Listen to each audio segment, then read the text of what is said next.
بسم اللہ الرحمن الرحیم۔ السلام علیکم۔ میری شادی ایک امیر گھرانے میں ہوئی۔ میرے سسر 2 بڑی ٹیکسٹائل ملز کے مالک تھے۔ دولت کی ریل پیل تھی۔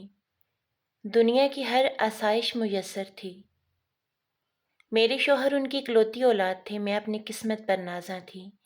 کتنی لڑکیاں ہیں جن کی ایسے خواہشات پوری ہوتی ہیں۔ اس گھر میں ہم 4 لوگ تھے، ایک سسر، ایک میرے شوہر، ایک میں اور جی ہاں، ایک میرے سسر کی دور دراز کی کافی عمر رسیدہ خاتون تھیں۔ میرے شوہر کا کہنا تھا کہ ان کی اولاد نے ان کو در بدر کی ٹھوکریں کھانے کے لیے چھوڑ دیا اور پھر میرے سسر انہیں گھر لے آئے۔ عمر 70-80 کے لگ بھگ تھی، باخاموش فطرت تھی، لیکن بس مجھے ان سے چڑ سی تھی۔ مجھے ایسا معلوم ہوتا تھا کہ میری راجدھانی میں وہ ایک بوجھ ہیں، میرے سپنوں کے محل میں بدنما داغ ہیں۔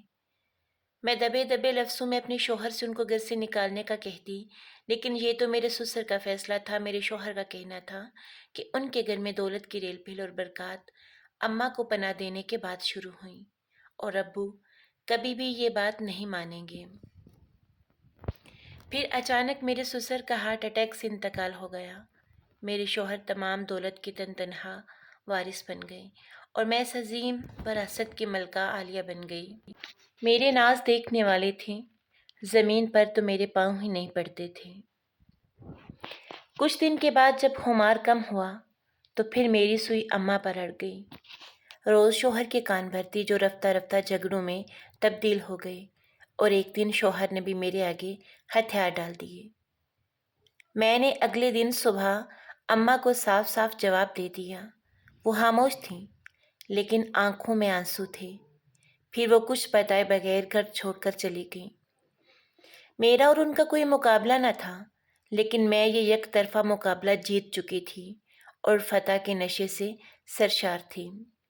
ہفتہ ہی گزرا تو میرے شوہر انتہائی پریشان گھر آئے۔ معلوم یہ ہوا کہ میرے سسر پر کافی بینک قرضہ تھا۔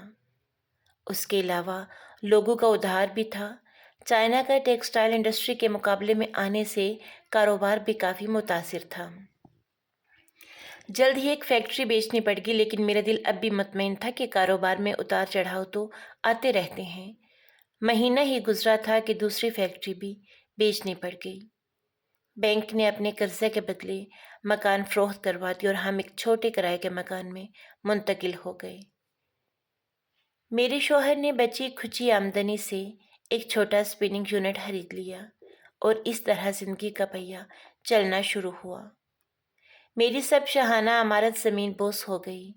مجھے احساس جرم نے گھیر لیا۔ میں نے ایک بے بس، لاچار اور ضعیف عورت کو بے گھر کیا۔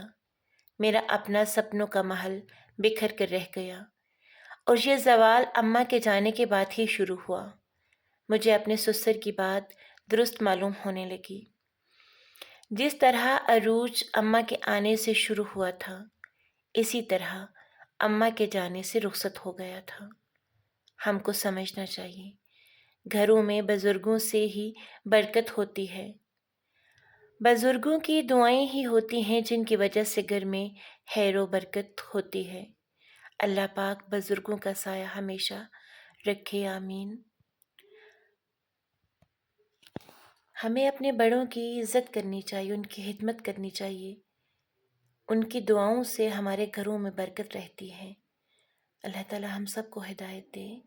اگر ویڈیو پسند آئے تو لائک کر دیجیے گا اور چینل کو سبسکرائب ضرور کر دیجیے گا۔